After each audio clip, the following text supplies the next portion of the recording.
Welcome to Basic Brewing Radio for Thursday, October 30th, 2014. I'm James Spencer. Here at Basic Brewing Radio, we're all about home brewing. This week we talked to Kevin Mullen of Rare Form Brewing about his program to let homebrewers scale up their recipes on his 5-barrel system. And we'll meet the group of 4 homebrewers who were the first to take part in the program. If you're new to homebrewing and would like to get into the hobby for the first time, check out our website, basicbrewing.com, where you can find archives of our audio and video podcasts and our DVDs to walk you through basic and more advanced brewing techniques. You can find me on Twitter. My username is Basic Brewing, all one word. We have a show page on Facebook at facebook.com/basicbrewing. We're on Google Plus as well. And thanks again to everybody clicking on the Amazon.com associate link on our basicbrewing.com site. You know how it works. Whenever you think of Amazon shopping, go to our website first, basicbrewing.com. Click on our Amazon ad on the right-hand side of the page. That will take you back to Amazon, and where you can shop to your heart's content without noticing any difference at all. But we will, because you'll be helping us to bring you the show. We greatly appreciate your support there. We also have associate links for Brew Your Own magazine and the American Homebrewers Association on our site as well. We got a Basic Brewing iPhone app on iTunes, our Android app on Amazon.com. We have the Windows Phone app. We're on the BlackBerry podcast directory. And we're on the Stitcher app as well. Check out the Brewer's Logbook at basicbrewingshop.com. In the front is a blank calendar that you can use to track your fermentations and plan your brews. And there is room in the back to log the details of up to 50 batches of beer. If you want to put a tip in our tip jar, some coinage in our guitar case, you can go to basicbrewing.com/support. Thanks to everybody who's done so already. Protect your precious beer with one of our growler bags. Check those out at basicbrewingshop.com. And for a limited time, you can get a free Basic Brewing bottle opener with the purchase of any of our DVD combos. Quite the deal there. This Friday is Halloween, so of course that means our annual Basic Brewing Video Halloween episode is on the way. In this week's video podcast episode, Steve and I sample a pale ale that I brewed with pomegranate juice, which I kind of thought looked a bit like blood. So I thought it fit in with the holiday season there, the Halloween holiday season. We also revisit the 100% rye saison that I brewed about 5 months ago. It's only about 2.5 or 2.7% ABV, I believe, but it's developed a lot of character over time. So that was fun to do.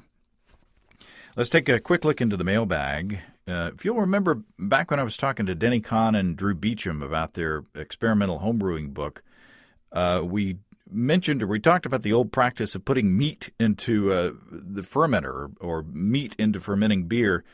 And we wondered, how in the world did someone come up with that idea of, you don't just immediately think of, hey, there's a fermenter, let's put some meat in there. Well, Neil from Ormskirk in the UK has a theory. He says, my wife was researching the natural fermentation of historical ciders and came across a myth that you should put a dead rat in with your fermenting cider. Whether true or not, I wager our medieval ancestors thought that it was preferable to add a nice piece of pork or mutton instead of hoping a diseased rat would choose to drown itself in their favorite brew, in the hope that it would improve its flavor. And so the tradition arose from there. Well, there you go. Thanks, Neil. I can see where, a nice piece of pork it would be preferable over a diseased rat, but still not sure I want it in my cider or beer. Appreciate that. And pass our thanks on to your wife as well for the research. I'll bet the vast majority of homebrewers dream of brewing their beer on a professional system and serving it to paying customers. Well, Rare Form in Troy, New York is giving homebrewers that chance, at least for a day. Owner Kevin Mullen has started a program called Scale Up, where he chooses a homebrew recipe from submitted entries every quarter and lets the homebrewer, or homebrewers in this case, spend the brew day bringing their beer to life on a larger scale. Well, Kevin Mullen, welcome to Basic Brewing Radio. Thank you. Thanks for having me. You're up there in Troy, New York at Rare Form Brewing, is that right? That is correct, yes. You've got some company with you, and we will introduce them here shortly. But I want to talk to you about your brewery and you as a brewer. Tell us about your operation. Sure. We're a 5-barrel brewery, downtown Troy, New York. We do 4 to 5 beers that we're able to distribute out to other bars and places around the area. And then we do 4 to 5 different beers that just are experimental beers for the tap room only. We're a farm brewery for New York, which means that 20% of all of our ingredients are grown in New York. And that allows us to have a nice-sized tap room where people can come in and do pints, grab some food, enjoy themselves, and then also gives us the pleasure of self-distributing out to other bars and restaurants, establishments in the region. So what kind of ingredients or what kind of beers do you get from the local ingredients? Well, by law, we have to use 20% of everything that are ingredients from New York. So we have New York two-row that we use, New York hops that we use, and they are kind of hard to come by, but we disperse those that 20% rule throughout all of our beers. And are there any beers that are kind of shaped by the local environment? Are there any unusual beers that you might not find anywhere else? Well, we did our harvest beer this year, or we called it a South Troy hop, mainly because we grabbed a whole bunch of hops from my own backyard and neighbors around the South Troy area that were growing them in their alley. We had no idea what the varieties were, but took them and made an Imperial Red Belgian fresh hop with it that I thought was pretty fantastic. I enjoyed drinking it quite a bit. Actually went pretty fast because I'm not sure who drank it more, if it was us that were working here and friends or people that came into the tap room. It's all about quality control. That's right. Well, that's great. You're up there. We try to grow hops down here, but they get pretty crispy around June. So, the quality of hops that we have here in Northwest Arkansas, not quite the same, I'm sure. But you have, how long have you been in operation? We've only been in operation for almost 5 months, so we're relatively new into the brewing world here. So you were you part of the local homebrew scene before you got into the business? I was for a long time, not so much here. I grew up in Colorado and then moved from Colorado to Seattle, and then Seattle over to Troy, New York. So kind of bounced around a little bit, was in the homebrew scene for quite some time. Been brewing for about 18 years now, but 12 of those pretty heavily. And been wanting to do this for a good solid 10 years, and then really made the decision to take a crack at it about 5 years ago, and then started everything else for this place to open 3 years ago. So here you're right out of the chute, and being a brand new brewery, you have started a program to reach out to the local homebrew community, and you're calling it Scale Up. Correct. With a rare form. Tell me about that. Yeah. Well, as a home brewer, and I had a lot of friends and people that were involved in the brewing world in Colorado and Seattle, but I don't think that a lot of people got the opportunity to go into and see or brew on a larger scale. We thought it was a fun way and something that I wish I could have done more often. I think a lot of people wish they could have. So we wanted to give that opportunity to invite people in, drop their beers in, get something that might be different than what we would normally do, and then have them come in and scale their recipe up with them, have them brew it on our facility, and then offer it in our tap room. Wow. So what do you get out of it? I think for us, we get out of it, one is just a fun couple days, but two is the people that come in, it's a nice way for us to get the word out about what we are as a small brewery and the local connection, and also be able to continue ties with local homebrewers. And you get a cool new beer on tap. Absolutely. Definitely. Now, is there potential for one of these beers to go into the regular rotation, or is this just something that will stay the kind of the proprietary recipe of the homebrewers? Right now, it's all based on it to be the stay with the homebrewers.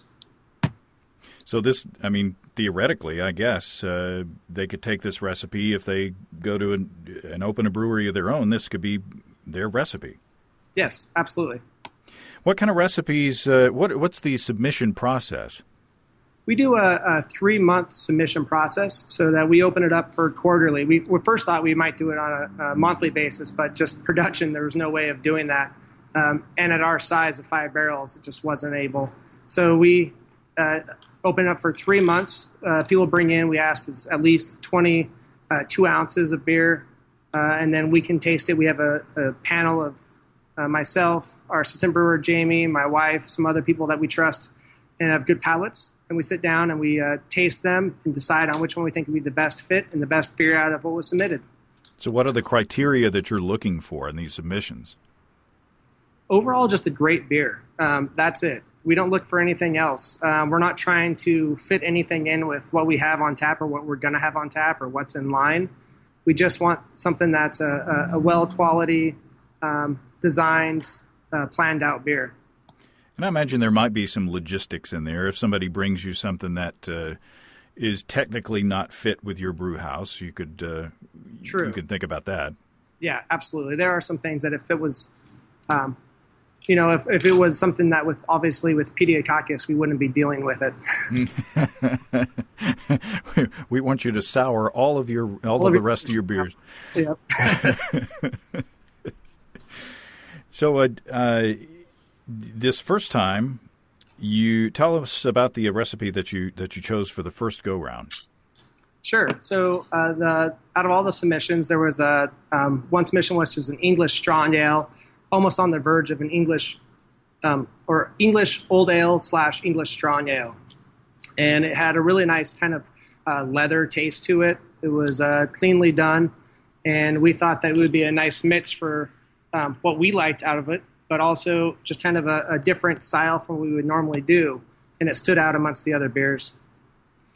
And sitting around the bar with you are the guys who are responsible for this recipe? That is correct.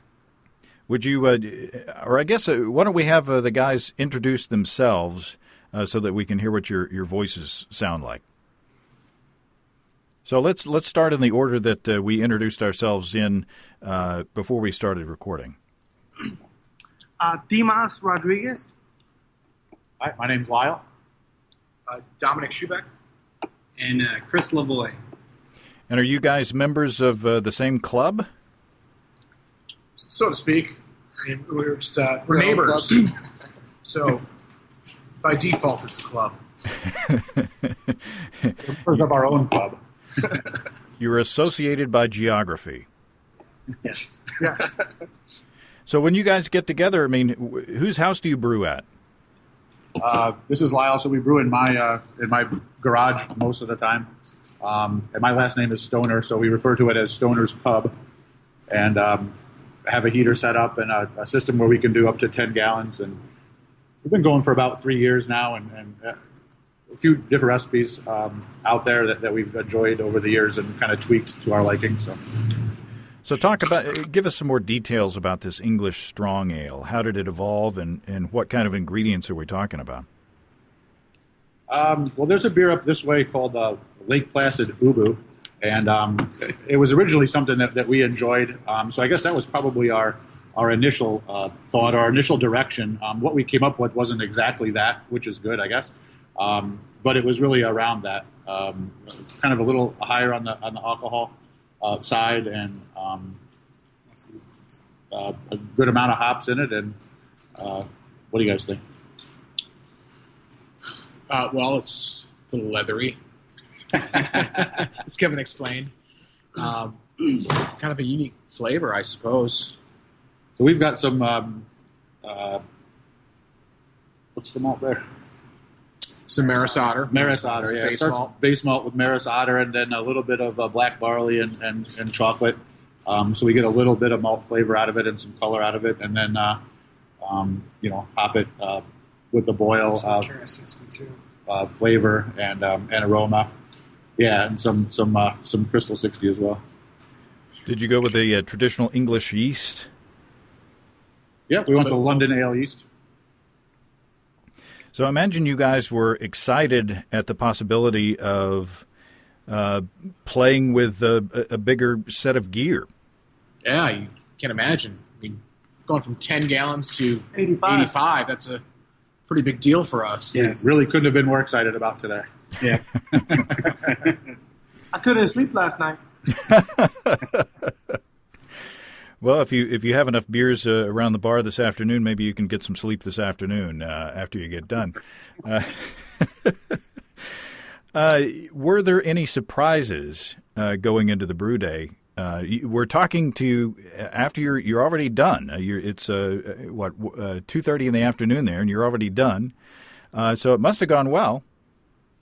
It did. I'll tell you, the biggest surprise was actually when Kevin he took we gave him our recipe, and then he worked it out based on the scale up and gave us a copy back and asked us to look it over. And that was the biggest surprise to me, to be honest with you, was seeing a grain bill of 240 pounds. And instead of 3 ounces of hops, 4.5 pounds of hops, and like that kind of thing was just wow. That was awesome. 3 quarts of yeast. That's Yeah, I've made batches of beer that were 3 quarts, so that sounds like a lot. So I guess is this a brand new brew house that you're playing with? A brand new 5-month-old brew house? Yes, it is. I guess so. Yes, it is. Yes, it is. Wow. So I guess you guys aren't getting compensated financially for this, right? No. That is correct. So what's in it for you? Oh, the experience. Yeah. This is probably the most fun we've had in a very long time. Yeah. And being able to tell friends and family to come on down to Rare Form and try, our beer. Yeah. I think it's that's where the partnership really comes in with Kevin and us, and I think what a great idea this is, where we're able to bring some additional folks into his business and we're excited about that as well. And we get bragging rights. Yep. That too. Yeah, definitely. I mean, you guys, you will actually have something on tap commercially that you can. One good return, I would assume, is that you could talk to customers as they're drinking the beer and kind of get feedback from them. So this is almost like a focus group for you guys. Pretty big one, yeah. Pretty big one. So have there been discussions beforehand, before this experience, of you guys getting together and taking it beyond the home brewing level? Every day. Every time we brew. Every time. Every Friday and Saturday night. We tend to wake up in the morning after those events realizing that we may not have the resources to really do so, Yeah. but we do talk quite a bit about it, yeah. That's, I think, a common side effect.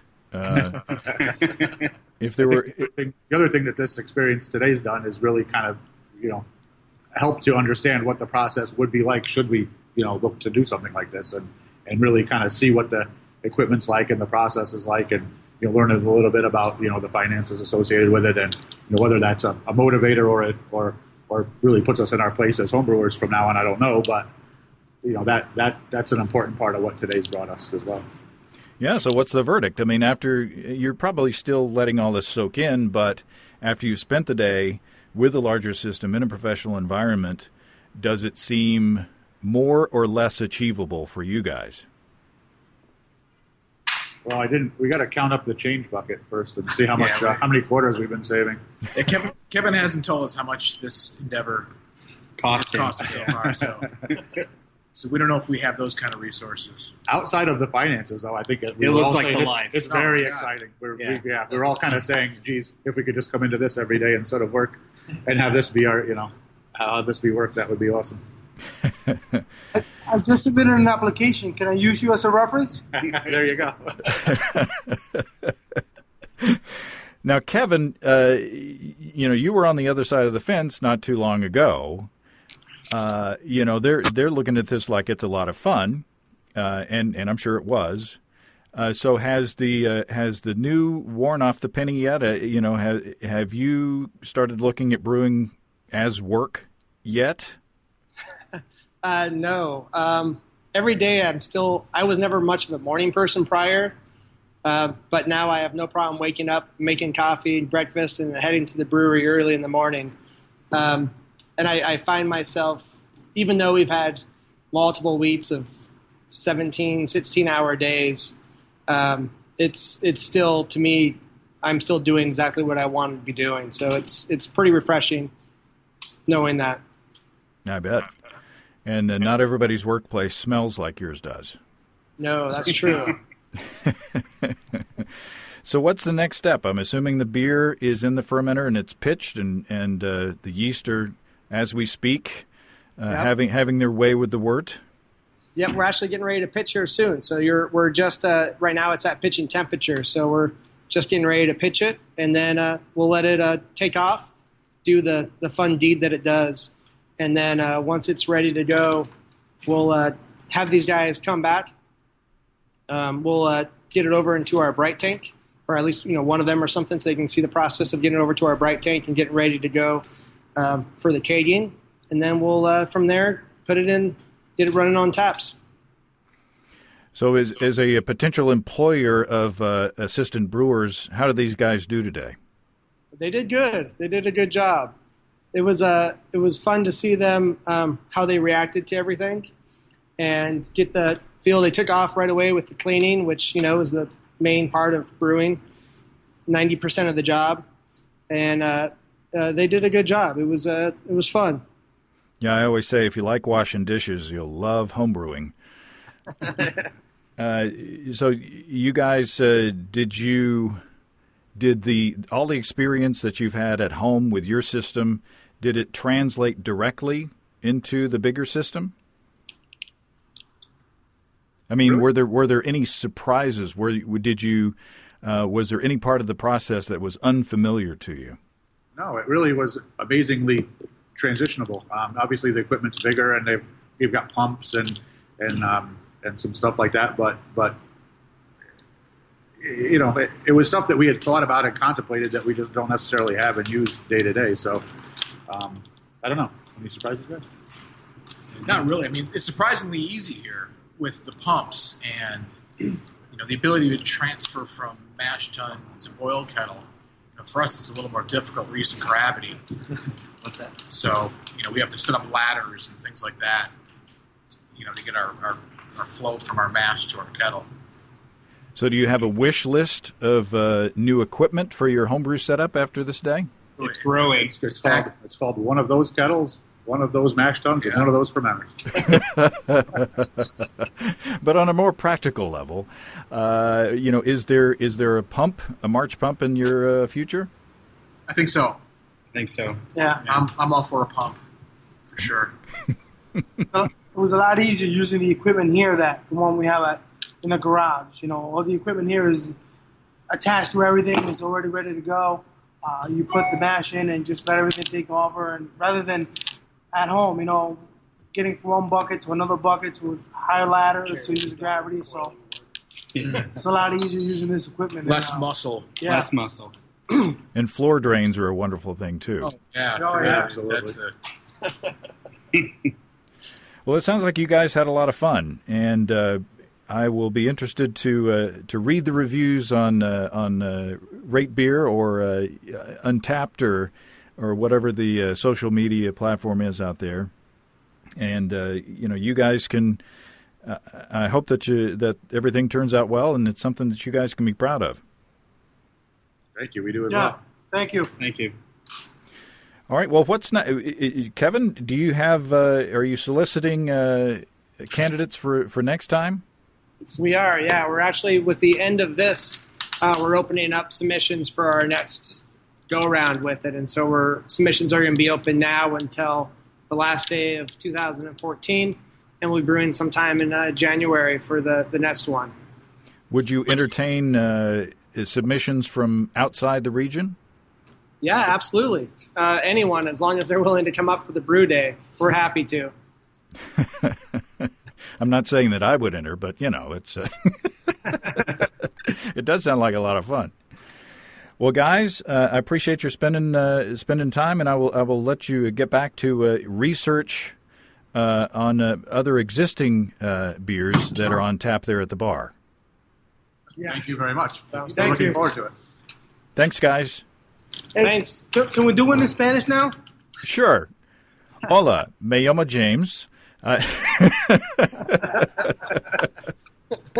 Unfortunately, I can only say things that are easily misunderstood. If I could tell a quick story that's kind of off the topic, a friend of mine is a Spanish speaker, and we were eating some hot food at a Mexican restaurant, and I said what I thought I was saying was my tongue is hot, so I said mi lengua es muy caliente. Está caliente. Well, verb tense. Besides, I think apparently what I said was not my tongue is hot. It was my tongue is hot. Which I don't know if you want to say that to a guy, maybe to a lady. So I try not to use my high school Spanish very much, but but anyway, buenos suerte. Gracias, James. No, Jaime, not James. Oh, Jaime. sí. Thank you so much, James. We appreciate it. Adios. Adios. My high school Spanish teacher, Mrs. Massey, would be so proud. Thanks again to Kevin, Dimas, Lyle, Dominic, and Chris. Look for their beer at rare form in a couple of weeks. I believe the official name is Stoner Strong Ale, and I'll bet it will be tasty. If you have brewing questions, show suggestions, or just want to say howdy, write to james@basicbrewing.com, or just fill out the contact form on basicbrewing.com, and please don't forget to tell us where you're from. You'll find our bottle openers on our shop. Our Basic Brewing growler bags are also available. Protect your precious homebrew and craft beers. You take it from place to place. Check out our support link where you can throw a couple of bucks into the tip jar by subscribing financially to our podcasts. Be sure to check out our DVDs, Extract Brewing and Partial Mashing, Stepping into All Grain, Low-Tech Lagering and Decoction Mashing, and Introduction to Wine Kits. You can find them all on our site. We've got combo deals to save you a few bucks if you want to buy more than one DVD at a time, with a free bottle opener included with any of our DVD combos for a limited time. And you can check out our Basic Brewing shirts in the store as well. Our Brewers logbooks are in the store too. Keep track of up to 50 batches of beer. You can see a listing of the fine folks across the country who sell our DVDs on basicbrewing.com. And if there isn't a vendor in your area, you can order them online in our online shop at basicbrewingshop.com. Thanks to everybody who's continued to click on our Amazon.com link. We appreciate the support there. Our featured products this week that were purchased through the link are Exploding Golf Ball 4-Pack and Tribeca Living Luxury Solid Flannel Deep Pocket Sheet Set. Chocolate. Winter's coming. Thanks again, everybody. And remember, I can't tell who bought what, so no worries there. Just click on the Amazon.com logo on our site the next time you feel like Amazon shopping. We greatly appreciate your support. Don't forget you can also join the American Homebrewers Association and subscribe to Brew Your Own magazine through the associate links on basicbrewing.com. That's all until next time. Until then, thanks for listening. I'm James Spencer. Production help for Basic Brewing Radio and our website is provided by Kelly Dodson. Basic Brewing Radio is a production of Active Voicing. We'll talk to you next time, everybody. So long.